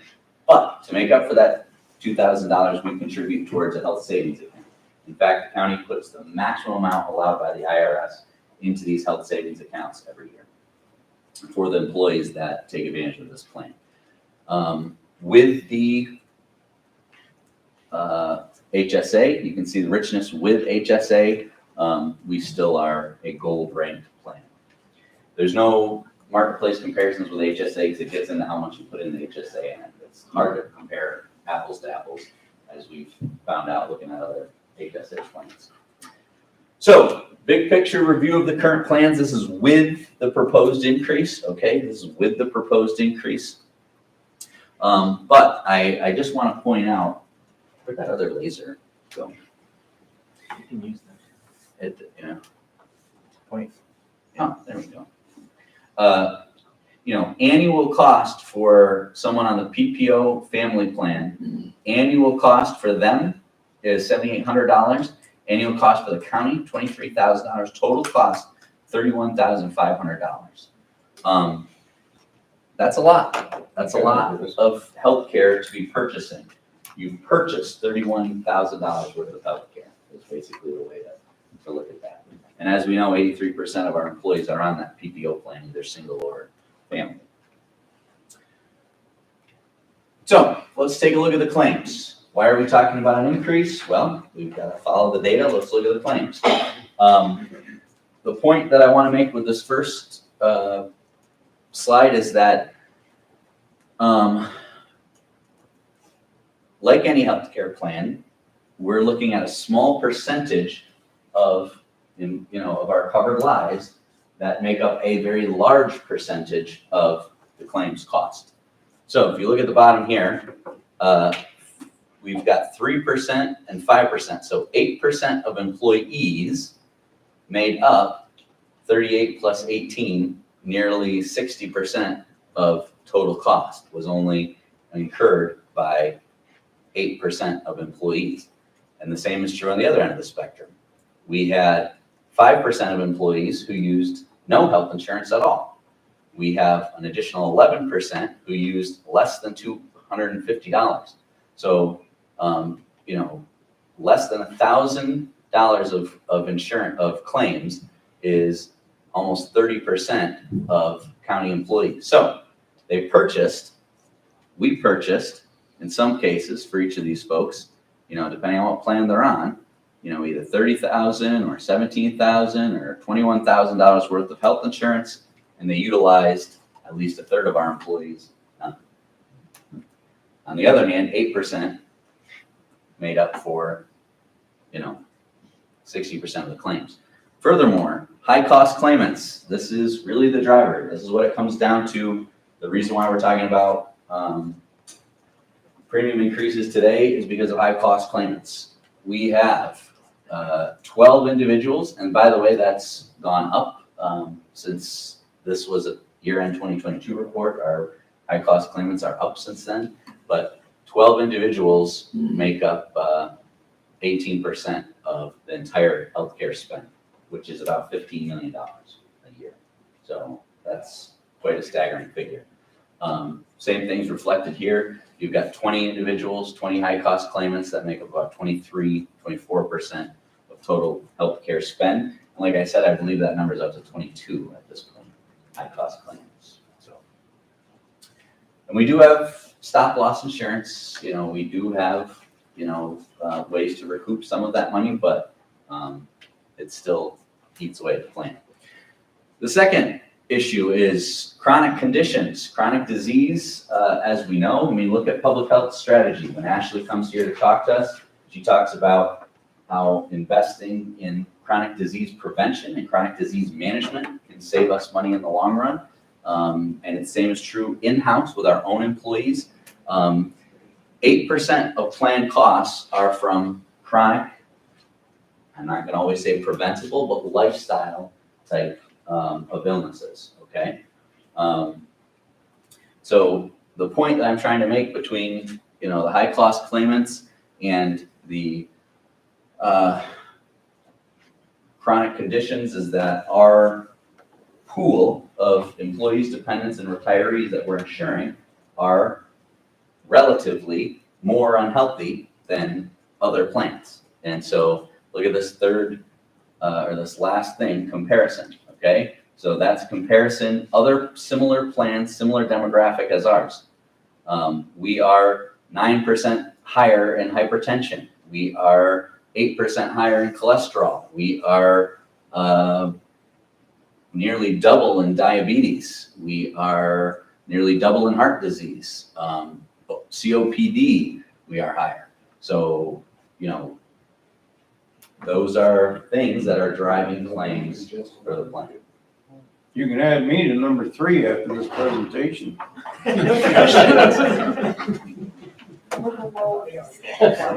Well, we got a little room to go up on that. There's room for you. In addition to the stop-loss insurance, we have pharmacy. If there is a plan or a cost-saving measure that is open, eligible for us, that we're eligible for, we have taken advantage of it. In fact, we were one of the first counties in the state to jump on a new pharmacy plan recently, and we practically broke Excelis's corporate structure to get it done. So we have done our very best to find savings where we can. In fact, last year, pharmacy management alone saved the plan $622,000. So, we do what we can where we can. So let's look at the finances. This, I feel like we've been talking about this as long as I've been here. Quarter two 2017 is coincidentally when Jerry and I started, in quarter two of 2017. So we started at about 1.1 million. That was right before I started. There was a resolution by the board to go up 10% every 6 months. We did that for 18 months, so we went up 30% there relatively quickly. Then we leveled off for a while. But you can see the fund balance history at its peak. We were at $7.1 million, and now we're back down to $1.9 million in the fund. I highlighted a red line of $2 million because that is the policy that the board put in place earlier this year. I guess it was late last year, that would be where we basically forces a discussion at the board level if it gets less than $2 million. I want to just revisit a slide that I had in the October 18th budget workshop because, it's not a discussion that we like to have, but it is a discussion that we should have been expecting to have because we talked about it at budget time. In fact, the hospital and the county planned on a 10% budget increase at that time. And we said the plan year begins June 1st, more discussion about premiums this spring. Here we are. And more discussion needed with Lewis County Health System and CSEA. And we've, certainly touched base with those entities throughout the process as well. So just a reminder, we did talk about this last October. Here's what the renewal looks like today though. So we thought we could get away with maybe 10%. In fact, the Milliman was thinking, our actuarial report was, an aggressive budget of 7, a conservative budget of 23, put us at 14. Hasn't changed an awful lot except for now we're at 15. So that is 15% is what's being recommended. And that's what we're bringing forward to the board today as well. It's 15% increase in premiums. Even though we've seen a sharp decline in our fund balance, there's no doubt about that. I do want to point out that every year we have stayed within the bounds set out by our actuary. They give us an aggressive number, which is, things could break your way, maybe claims won't be as bad as you think. And they give us a conservative number where things are going to be worse than you think. We have stayed the blue line in between those recommendations nearly every year. Every year we have. We were quite aggressive in 2020, but beyond that, we've stayed within the recommendations. And of course, the 15% is squarely in the middle of the recommendation for 2023. So let's take a look at premiums versus claims. So premiums is the blue flatter line, which makes sense, right? Employees pay in every month, the county pays in every month. Our revenue from premiums should be fairly consistent. You see it goes down a little bit at the end. That's because our employment numbers are down. The hospital has several vacancies, the county has vacancies, so that's why our premium is down slightly at the end. What you'll notice on the blue line is 2 quite obvious spikes. Those were the 2 premium holidays that we did in the first quarter of 2021 and the first quarter of 2022. We did not do the second premium holiday that was scheduled for last year. We did not do that premium holiday because we needed the revenue. What you see with claims is that the claims are the orange data. They're less consistent, right? Claims come in heavy one month, less the next. You don't look at them, we do look at them month by month, and Eric and I, debate every month what the trend is going to be, but it really doesn't matter. What matters is the long-term trend. And what you can see is that the blue more or less stayed above the orange for, most of 18, 19, and 20. It's not until kind of mid 21 into 22 that, the trend line, the dotted orange, crosses the blue line, the premiums. So, if you think about this slide, it kind of makes sense, right? We stayed, above, premiums higher than claims, then all of a sudden it started turning, claims higher than premiums. And so that data is reflected here. And you can see at the end now, our premium in is really not touching our claims out. We're at a loss ratio of about $112,000 a month at this point. So the variance between premiums and claims is another way to look at it. This is the difference, okay, right? So you've got zero. You know, in an ideal world, every dollar premium that's paid in would match a claim, and it would just be steady Eddie. But that's not how life is. But you can see, well above the zero line, we're adding to our fund balance, we're adding to our fund balance, we're adding to our fund balance, and now we're not. We're taking away from our fund balance. So I wanted to include this because we had quite a bit of discussion about it amongst ourselves, and I wanted to have some discussion with you guys. What if we had not done the premium holidays? So we did 2 premium holidays, right? Those are reflected here, where we had no premiums come into the plan. Now that we're going up 15%, folks could say, wow, we should have never done those holidays. Okay, that's fair. Maybe we shouldn't have, but put yourself, you know, where we were right here at this moment, okay, where we're at, you know, $6.5 million. We knew for certain that we were gonna go above 8 if we didn't do a premium holiday. And we didn't know what was gonna happen on the backside. We didn't know, you know, that these claims were gonna pick up the way that they have. Would it have been responsible to allow the fund balance to go up to $8.5 million? At the time, we felt no, it would not have been responsible. That's employees' money and county taxpayers' money that cannot be used for anything else but health insurance. And the hospital's money, hard-earned revenue of the hospital. All we have to do is send out a bill. They have to actually, you know, perform services. So, you know, we felt that it was not responsible to lock away all that money in an account that only had one purpose. If we had not done the premium holidays, we would still have a dramatic decrease. I mean, this doesn't change claims data, and it doesn't mean, you know, it doesn't change the gap between claims and premiums. The only thing it means is that we'd have a little bit more in the bank than we have now. So what does the increase look like? Like I said, here's the history. So you can see clearly the 10% every 6 months, right? So there's, you know, 10% in 1 year, 20, and then another 10% the next year. And then we did a couple small years of 2%. We've done 3 years at 0. And now we're recommending a 15% increase. That's the example of what it looks like on the monthly premium for the PPO plan. Cost to employees. So same slide, except for this is just the employees portion. So the difference in an employee who has the PPO family plan, they were paying $571 a month. They will be paying $657 a month. And then I did some math there on the side. $657 a month for 12 months is $7,800 a year, almost $7,900 a year. The average employee salary is $48,000. That means that the PPO plan is 16% of gross income before taxes and retirement.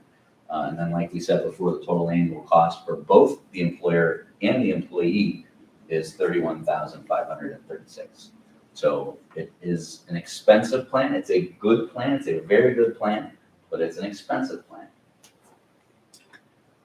Consultant comparison. So a little perspective, what we're hearing from Excelis and GKG and Millerman and the partners that we work with. They're looking at, you know, high increases across the board, not just here in Lewis County. Experience rated groups, so folks with over, you know, plans with over 100 enrolled in the plan, they were, you know, the average was 16, almost 17%, so we're below average there with a high of 29%. The average initial increase for block rated groups, less than 100 individuals enrolled in the plan, was again 16% with a high of 36. And then the average increase for our large self-insured groups was 7.3 with a high of 16.3. So it's not great that we're at 15%, but it is unfortunately not that far off from comparable averages of other plans.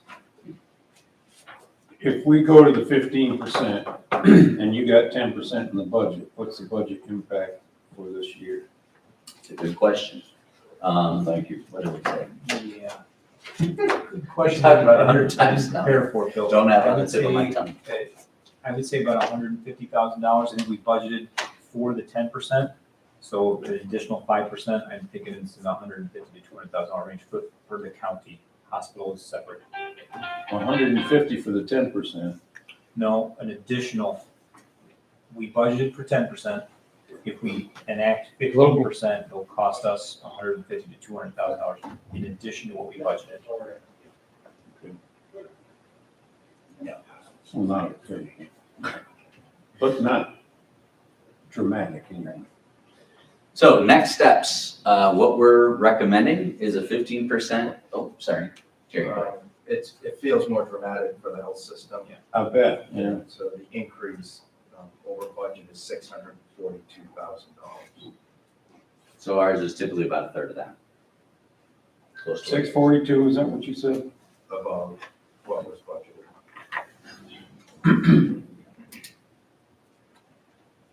So next steps, we are recommending a 15% increase in all premiums beginning June 1st. That's across all three plans. It would be reflected for employees and the county in May paychecks.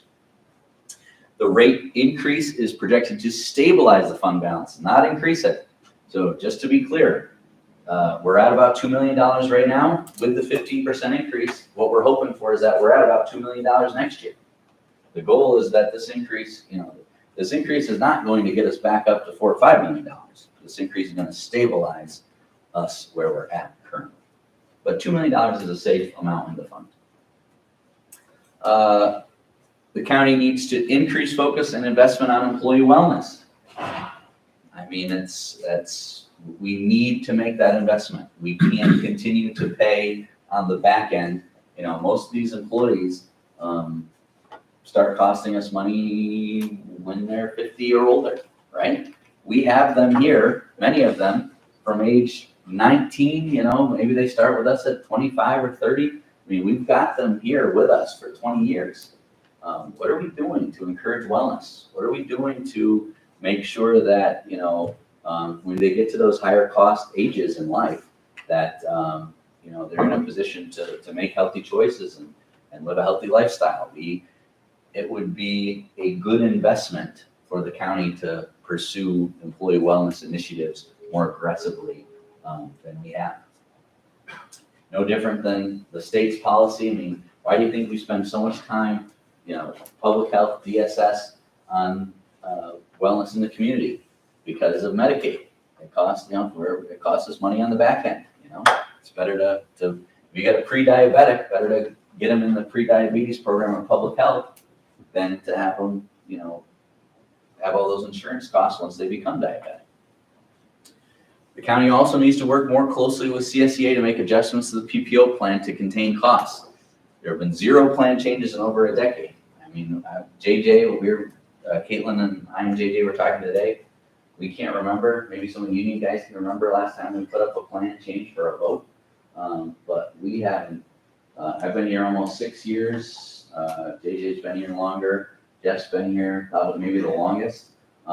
This is a collectively bargained plan, right? 83% of our employees are on a plan that's collectively bargained. That means any decision besides premiums has to be made jointly. The union and the county have to work together in order to make adjustments to that PPO plan.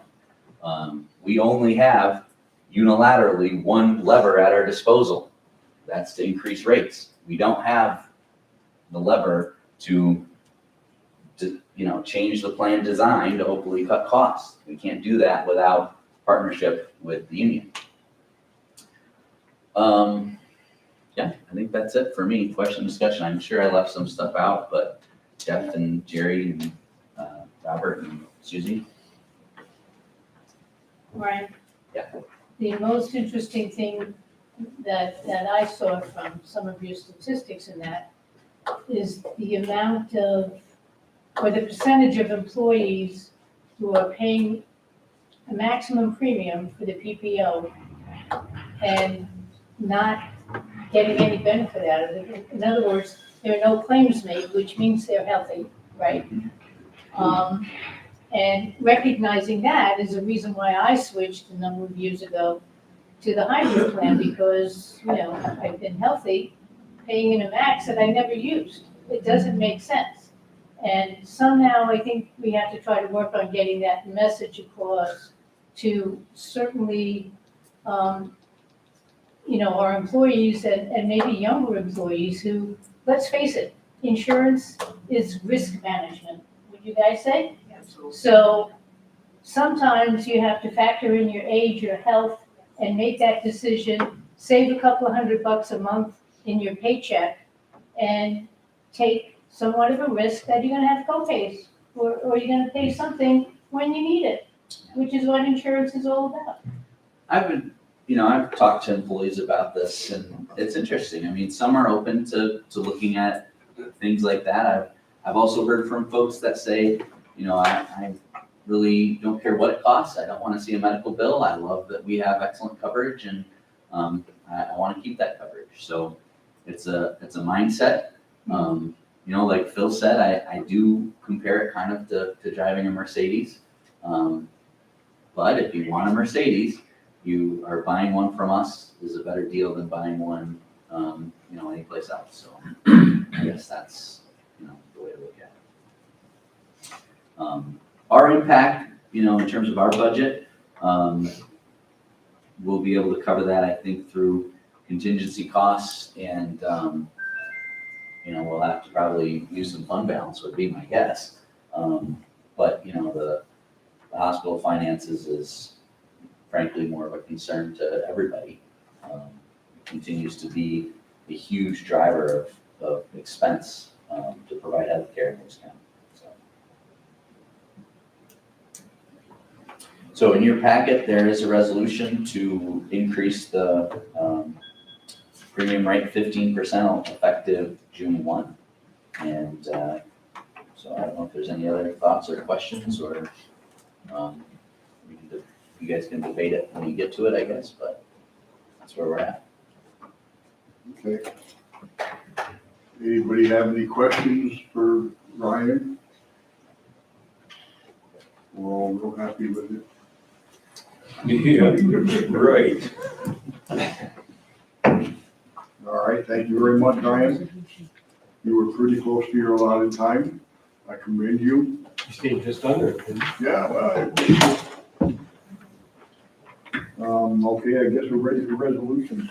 Tom, just as a point of reference, we don't have a resolution in the packet for that because we didn't know how the discussion was going to go. So I guess if there's a motion made, we'll have a resolution for the board.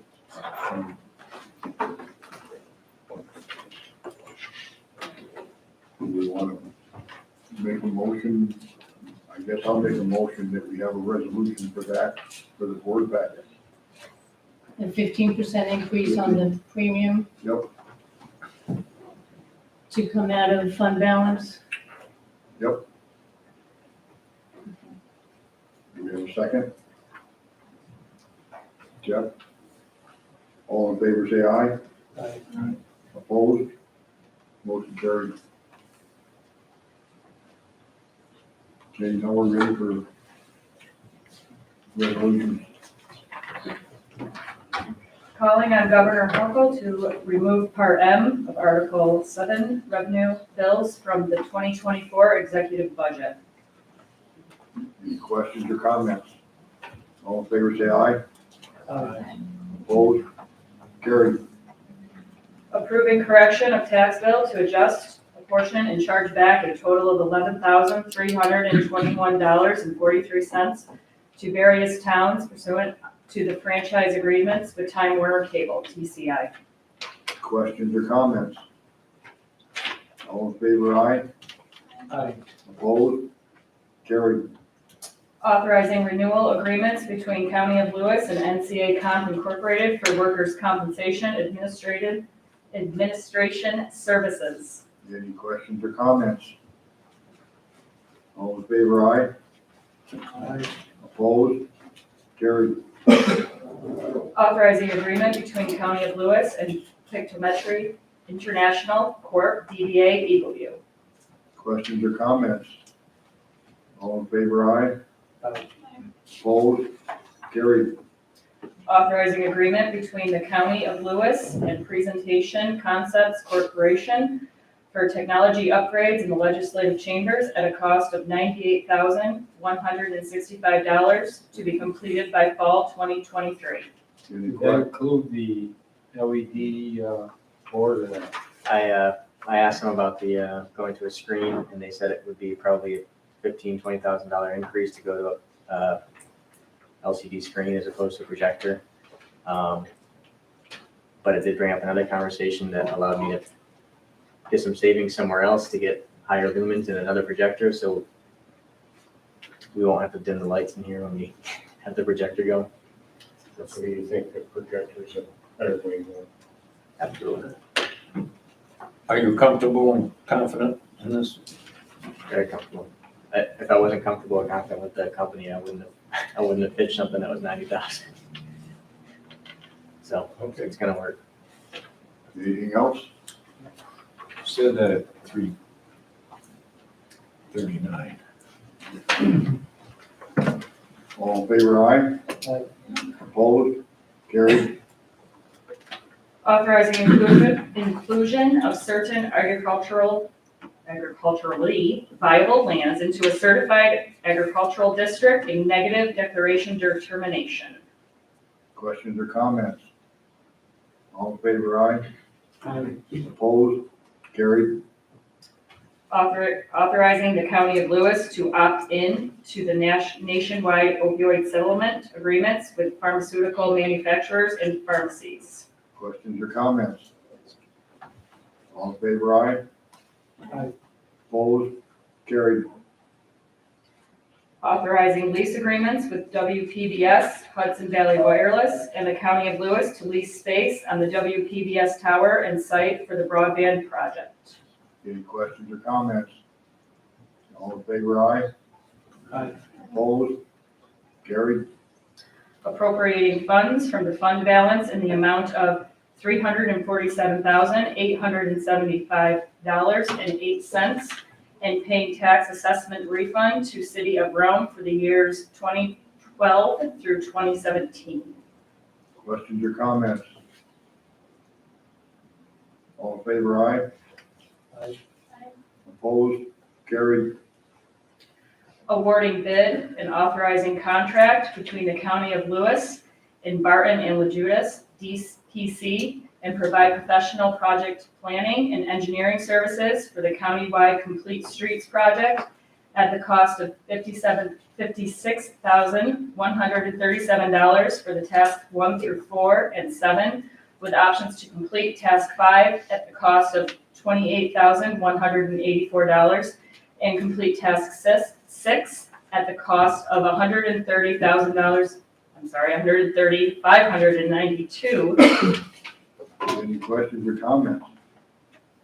All in favor, aye? Aye. Opposed? Carried. There are no motions. If you need an executive session. Yes, I think our IT director wanted to update the committee on IT security matter. We have a motion to go to executive session. I will. Bill, seconded by Jeff. All in favor? There's one to do executive session.